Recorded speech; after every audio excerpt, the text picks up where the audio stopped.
Welcome to the Guiltless Gourmets. I'm Nancy. I'm Lee. And we are going to talk about the 4th of July and all kinds of American holidays today. Awesome. Woohoo! Cheers. All right, cheers. So Nancy, this is a very interesting It is. pour we have in our glass today. I don't think it's Kool-Aid, but it looks A little like Kool-Aid. Yeah. Tell us about what we're drinking today. Okay, so do you feel trendy? Of course, always. Always. Okay, so what we are drinking is a wine today that's named License to Chill. I like that. That's a good And it's a little yeah. chilled. So when I say, are you trendy? Chilled red wines are very trendy in the wine world right now, Okay. as are natural wines. So if you notice that your wine is, when you tilt it over against something white, it's not exactly crystal clear. No. It's a little bit foggy. Yes. That's because natural wines typically are made without a lot of fining and filtering. Bottom line, that's what makes your wine crystal clear and beautiful. So this is a little bit cloudy. Let's go ahead and taste it and I'll tell you a little bit more about it. What does it smell like? Grapey. Yeah, it does. I mean, not to be ridiculous, No. but yeah, it smells like grape juice, really. Yeah, I get a little bit of black currant. Mm-hmm.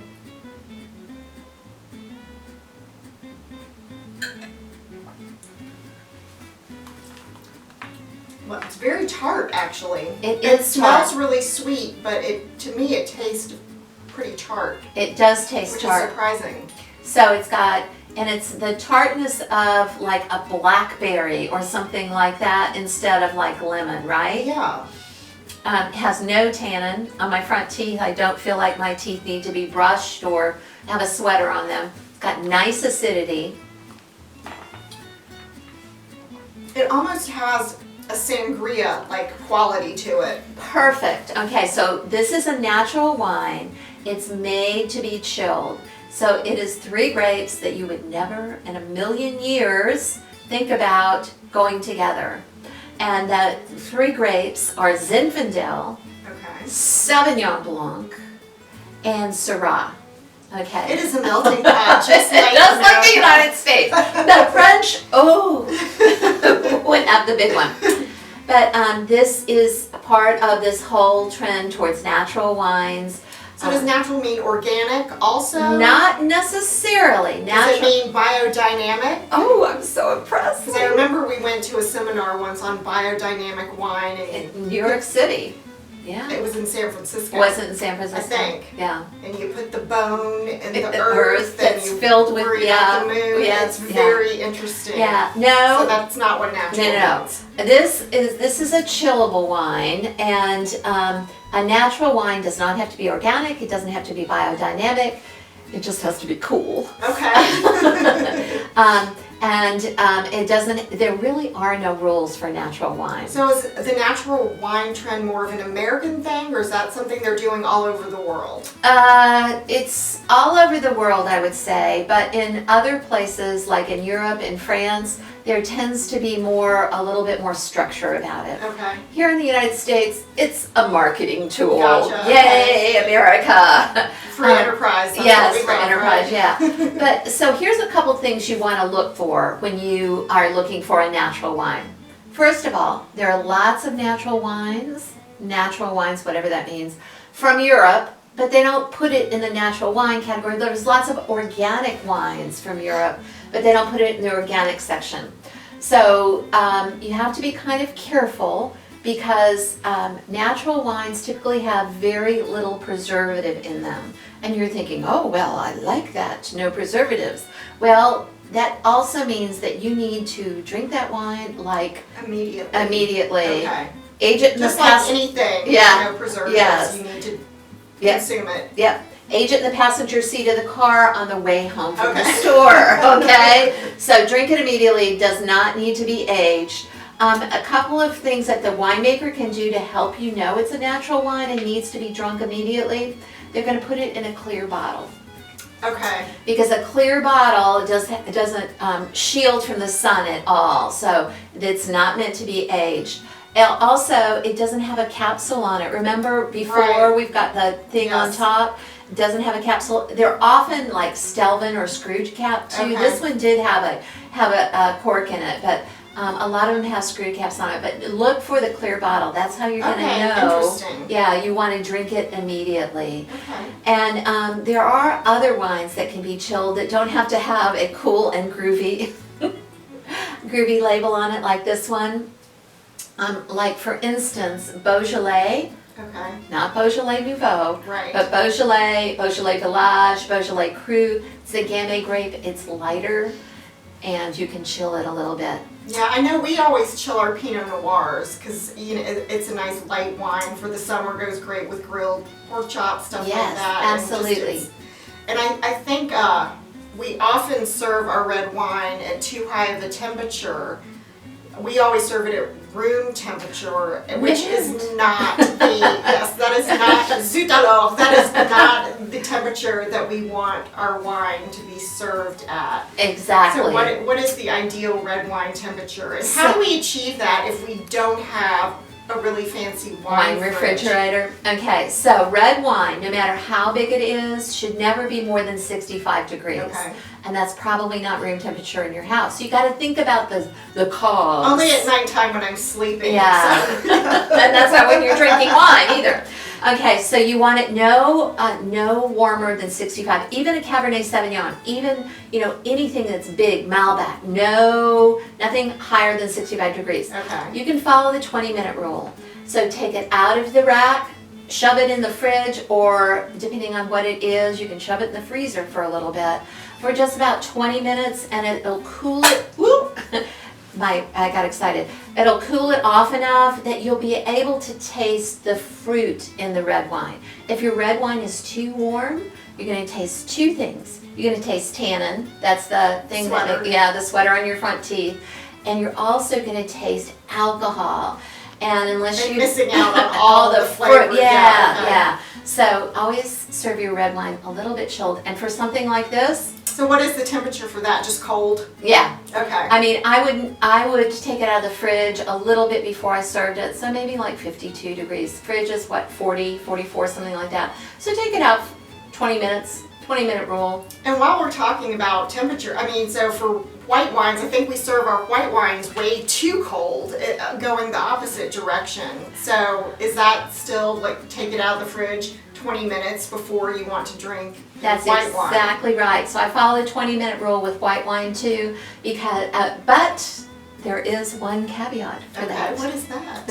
That is, the cheaper the wine, the colder you want Okay, it. so that's when you want your chilled glasses, kind of like the chilled Yeah. beer mug, just so Yeah. you can Yeah, have so something cold to the drink. yes. If it's cheap, that sucker needs to be cold. Okay. Right? So if it's not the finest of wines, you want to really keep it fridge cold and bring it right out and enjoy it right then. Perfect. Yeah. Yay. So this is good knowledge because I think a lot of people, even myself included, and I know really what to do, but I don't often do it. So it's definitely a good rule of thumb. So this is kind of growing on me a little bit.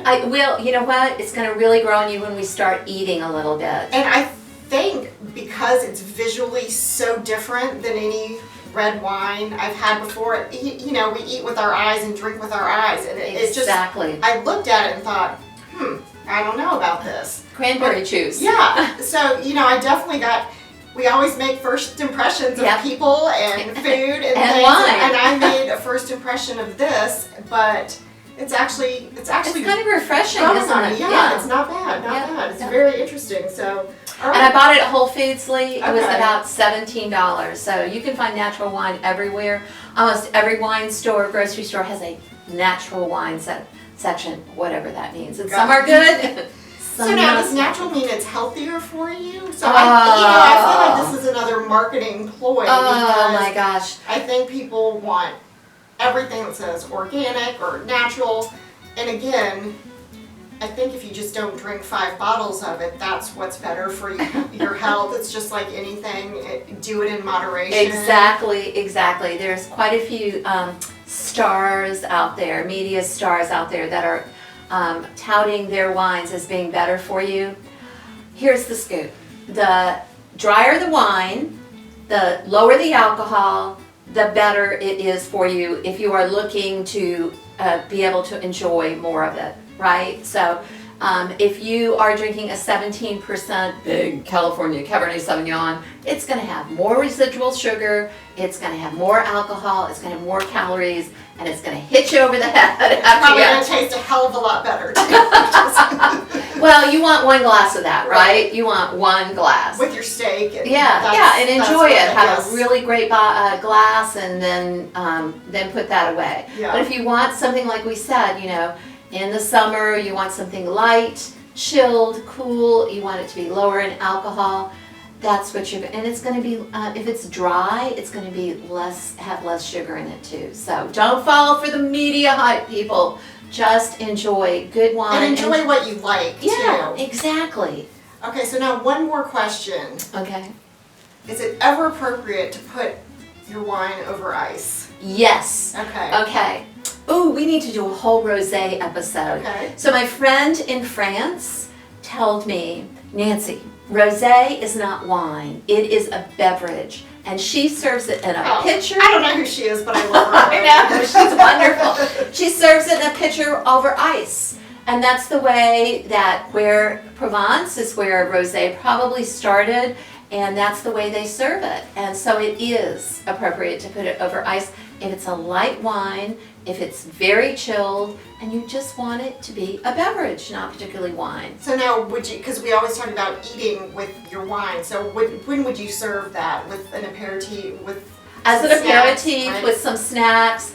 I'm actually, if you know, we're talking about 4th of July, summer holidays and things like that. It's hot outside, you want something low in alcohol, easy to drink, and the ice cubes melt a little bit and they make the wine a little bit better, more hydrating for you. So that's when I would do that. I love that idea. I Yeah. am going to serve some rosé in a Yes. pitcher over ice. I think Yay. that is a brilliant idea. Yeah. Okay. All right, so good. cheers, All right, to cheers. wine. And so now that we have done our wine talk, I do you guess want we- to talk about okra? I guess we need to eat a little Oh, bit now. So one of my favorite summer things is fried okra, Oh, yeah. which we have right here. Yay, And oh, it looks I really so only good. make it once Look. a year because It's a pain. it's a pain to make. Because the way I was taught to make it was you have to layer it in a pan, Mhm. single layer in oil. And this is something you definitely need to use vegetable or canola oil, a lighter Mhm. oil with a higher smoke point. And I bread mine with a little flour and a little cornmeal. There's no wet I don't do the wet mixture. This is the way my grandmother taught me to do it. You layer it in the pan and you painstakingly turn each piece over individually. You're not going in with a spatula and Flipping it no, over. you just have to do it.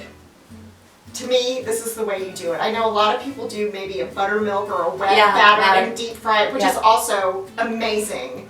But I just have a rule: I don't ever deep fry anything in At my home, house. yeah. Because this is more frying than I usually do, but Yeah. it's so worth it. And Oh my gosh, I can't wait to try it. I love then okra. also the other thing, when you take it out, you drain it on a paper towel, and while it's still hot, you have to put some good amount of salt on it, because that is what just makes it amazing. And to me, fried And you okra just- is. Let me just Yeah. give you a little bit right there. Yay, honestly, thank you, that's good. I used to say when I went to the movies, I wish they would serve me a little bucket of fried okra, Oh, because I wouldn't could pop this just as well as popcorn. Oh, yeah. And So can we use our fingers? oh yeah, I don't know, pretend it's popcorn, but Mm. and the slime. I'm not sure what the technical term is for that I think that's a stuff that comes out, but you slice it. I put it in a Ziploc bag. You don't want to wash the goo off, because the goo is what helps The hold cornmeal the stay on. cornmeal Oh my onto gosh. it. So, and I think the goo is what really turns a lot of people off from okra. So I think if you are an okra novice, starting with fried okra is a good way, because it is crunchy and it's salty. It's very satisfying. It's great with a glass of wine, just like peanuts or Yeah. some popcorn or chips. Really good, because there's a lot of other ways to eat okra. It's in gumbo. It's in a lot of Indian dishes. There's a different texture to okra, but I think when you start out with a fried, Oh my gosh, anything so fried good. is good, right? So Yeah. this is a good starting point for a. I love this, and I love your technique. I love the shallow fry, so it's not getting really messy. When I do okra, I do it a little bit differently. So I olive oil, salt, pepper, and smoked paprika, and I cut my okra like this, and I grill it. Oh, great. And it's so good, and it comes off a little grilled and brown on the outside. And what I actually do is then I'll put some smoked paprika and honey together, and I'll put the big plate of okra, the grilled okra, and then I'll just drizzle some honey and smoked paprika over it. Ooh, Delicious. And what would you serve that with? Is that like a summer side dish to grilled vegetables? What do you serve that with? I would say that would be a great like summer side, just with anything off the grill. So. And that also sounds like it could be a nice, fun, communal appetizer as yeah, well. Absolutely. Yeah. Yeah, I think so. I even have my okra earrings I know, I on was going to today. ask you about those. Those are so cute. Yeah, so I actually saw these on Instagram, and I apologize, I don't remember where they came from, but my sister bought them for me, and they have awesome. the little wheel. It's a little wheel of okra, so I love that. what could be better than a wheel of okra? So. On your ear. Exactly. We're getting in theme today. I love that. That is awesome. So another thing that I have been enjoying this summer is microgreens. Mmm.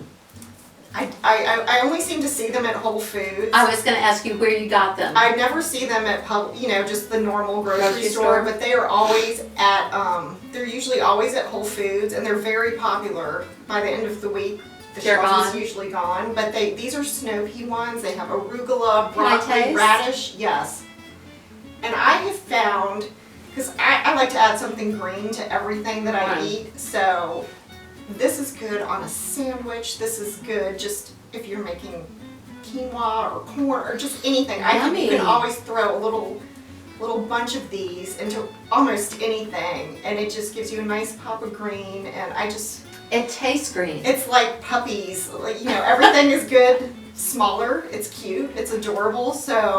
And it's very tasty. So this is one of my favorite things that I've been enjoying lately this summer. Just a little pop of green. I love that. It almost has that taste like arugula does. It's not quite bitter, but it's and it's not very peppery. green. But yeah, it's I don't know. They're fun, and the different ones some of them have a little bit of purple stem on them, so they're just beautiful. And they're great as a garnish. Just put them on a cheese plate. You could put them on anything. But I think they're just really pretty and really tasty. Yeah, very, very green. Yeah. In a really, really good way.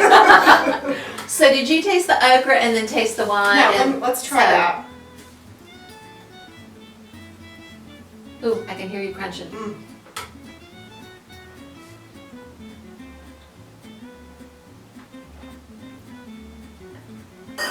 So it's still tart, but maybe not quite as tart after having the okra. Yep.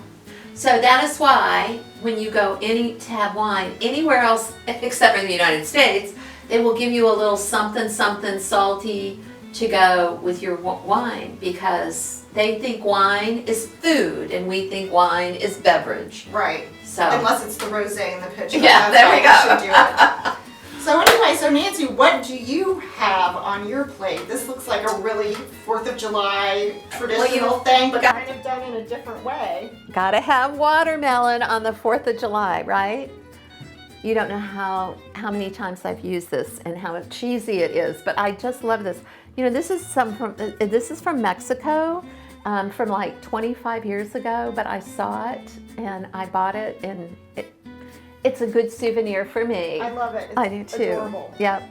So I've got a little bit of an alternative way of serving up watermelon. So these are just watermelon skewers, and I gotta tell y'all that when you buy your watermelon, you want to bring it home and cut it in half and go ahead and chunk up half of it, because then you will actually eat it instead of just leaving it in the I can't tell you how refrigerator. many watermelons have just deteriorated Died, in the fridge died. in the garage because we buy it and forget about it. Yep. So, what's on this? Oh my gosh. So this is so simple. It's watermelon chunks on a skewer. It is lime juice and hoisin sauce. Wow, that is Now, very interesting. but think about hoisin. It's sweet and salty, and that's wonderful on watermelon. The lime. It's just like the traditional way people just put salt on watermelon. Yep. And then I've got some peanuts here, which are the crunchy alternative. So I thought about layering not only the flavors, but the textures. And this is so easy to do. And you can buy hoisin sauce and do this. I also have a recipe for hoisin sauce right down there. So you can make homemade hoisin too. That is really good. Isn't that crazy how good that is? Yeah, I think you could really get some attention taking that to a party. So really good. And the crunch of peanuts is really nice contrast with the watermelon. Really good. Salty, crunchy. And I got to tell you, if you will do a pork tenderloin and slice it and put some hoisin sauce on it when you grill it, slice it, serve this on the side with it, maybe some of your beautiful sprouts, done. Beautiful, Great easy summer dinner. Absolutely. Well, I see something on the table that's really catching my eye. Is this big ant? I know. I'm gonna move this stuff over. So do not want ants at our picnic, but I think this guy looks good because he seems to be in a big hunk of cheese, which is really always makes me good. happy. Okay, so I had to buy these. Look at that. He even has antenna on there. Oh, Isn't that yeah, fabulous? that's adorable. Yeah. Love it. Okay, so he is a cheese knife, and I brought an all-American cheese for us to try. Oops. And this is a Belvitano. And this Does is, not sound American. I know, but it's from Wisconsin. Oh my. Wow. It was kind of like a cheddar, I guess. It's a cow's milk cheese. Try that with your wine. That is amazing. Cow's milk cheese from Wisconsin. And since we are doing a 4th of July show, everything about this is 4th of July because it is a Wisconsin cheese and it is bathed in Kentucky bourbon. Oh, wow. Isn't that just not? That is great. Well, I hope everyone has a wonderful 4th of July and a wonderful summer and just enjoy being Cheers. American. Cheers.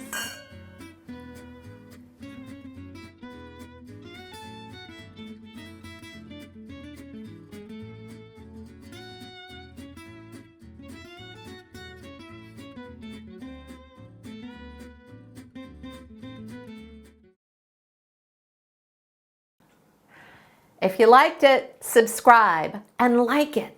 Like it. We like you.